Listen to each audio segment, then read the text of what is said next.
अभी हाल ही में हम सब ने भारत की सेना के शौर्य और पराक्रम का, उनकी सामर्थ्य और शक्ति को देखा है।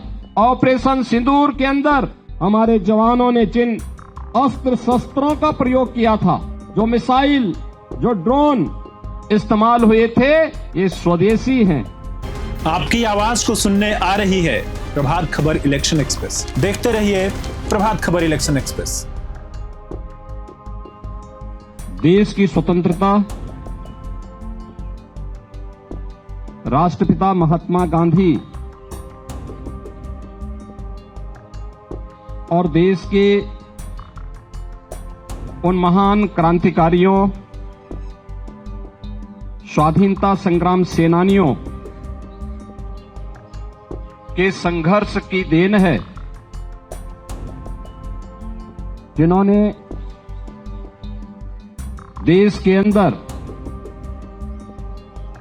उत्तर से लेकर दक्षिण तक, पूरब से पश्चिम तक पूरे देश को इस संघर्ष के साथ जोड़ करके सैकड़ों वर्षों की दास्ता से हमें मुक्त कराया। इस अवसर पर मैं राष्ट्रपिता महात्मा गांधी को नमन करते हुए उन सभी महान स्वाधीनता संग्राम सेनानियों और क्रांतिकारियों को विनम्र श्रद्धांजलि अर्पित करता हूं, जिन्होंने भारत की स्वाधीनता के लिए अपना सर्वस्व न्यौछावर करने में भी कोई संकोच नहीं किया। आज जब हम देश के 79वां स्वाधीनता दिवस के समारोह के साथ जुड़ रहे हैं, यह अवसर हम सबको इस बात का स्मरण कराता है कि स्वाधीनता या स्वतंत्रता एक स्वच्छंदता नहीं होती है। यह समारोह हम सबको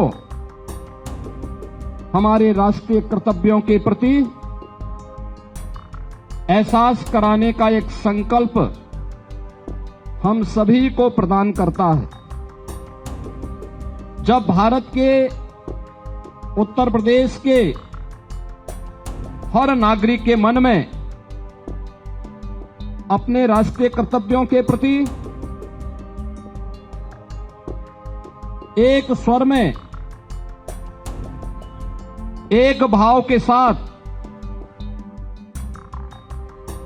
अपने उत्तरदायित्वों के निर्वहन का यह संकल्प गूंजेगा, तो देश के यशस्वी प्रधानमंत्री जी के द्वारा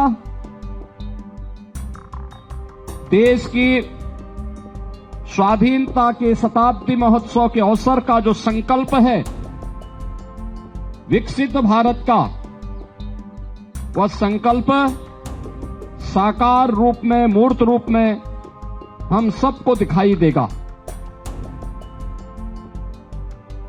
एक और जहां यह देश वर्तमान में अपने स्वाधीनता के 78 वर्ष पूर्ण कर रहा है, वहीं भारत माता के महान सपूत और भारत के संविधान के शिल्पी बाबा साहब भीमराव अंबेडकर के द्वारा निर्मित संविधान अपना अमृत काल में प्रवेश किया है। भारत के संविधान ने सम और विषम परिस्थितियों में पूरे देश को एकता के सूत्र में बांध करके देश के अंदर सामाजिक न्याय, बंधुता और समता के उन संकल्पों को आगे बढ़ाने में एक महत्वपूर्ण भूमिका का निर्वहन किया है।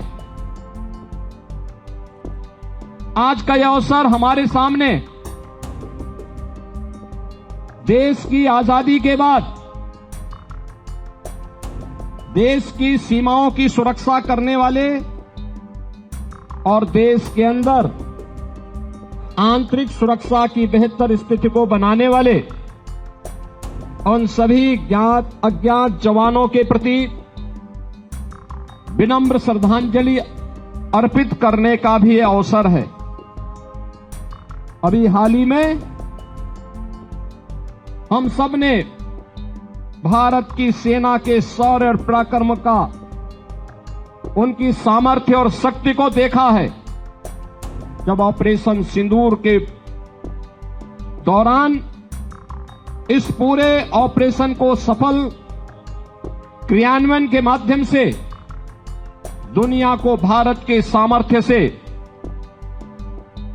भारत की सेना के जवानों ने उसका एहसास कराया।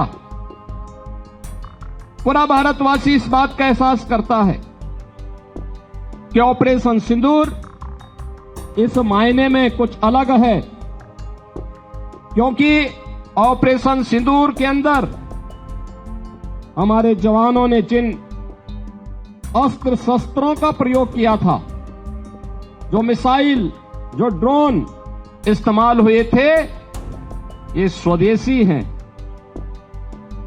कोई भी देश अपने सामर्थ्य और शक्ति पर तभी विश्वास कर सकता है, याद रखना, जब वह अपने हस्तशिल्पी, अपने कारीगर और अपने देश के उद्यमियों को आगे बढ़ने के लिए एक बेहतरीन माहौल देता है।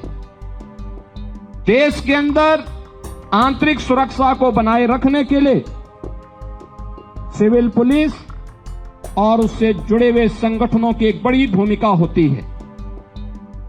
एक और सुरक्षा का बेहतर माहौल और दूसरी तरफ स्वदेशी को जीवन का हिस्सा बनाना देश की स्वाधीनता दिवस का एक संकल्प बनना चाहिए।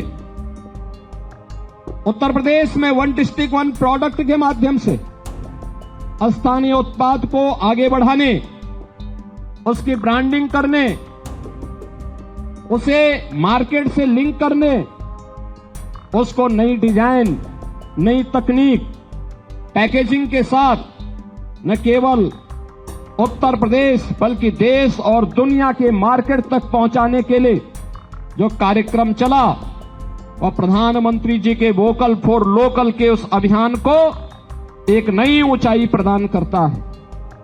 आज के अवसर हम सबको भारत माता के उन महान सपूतों के प्रति नमन करने का, उन्हें विनम्र श्रद्धांजलि अर्पित करने का तो एक अवसर है ही, साथ ही साथ हम सब विकसित भारत की उस संकल्पना के साथ जुड़े जो आत्मनिर्भरता के साथ ही हर भारतवासी के सामने, हर उत्तर प्रदेश वासी के सामने एक बेहतर भविष्य की तस्वीर प्रस्तुत कर सके। मैं एक बार फिर से देश की स्वाधीनता दिवस के अवसर पर आप सभी को हृदय से बधाई देता हूं, अपनी शुभकामनाएं देता हूं। धन्यवाद। जय हिंद। प्रभातखबर.com, विश्वास वही, रफ्तार नहीं।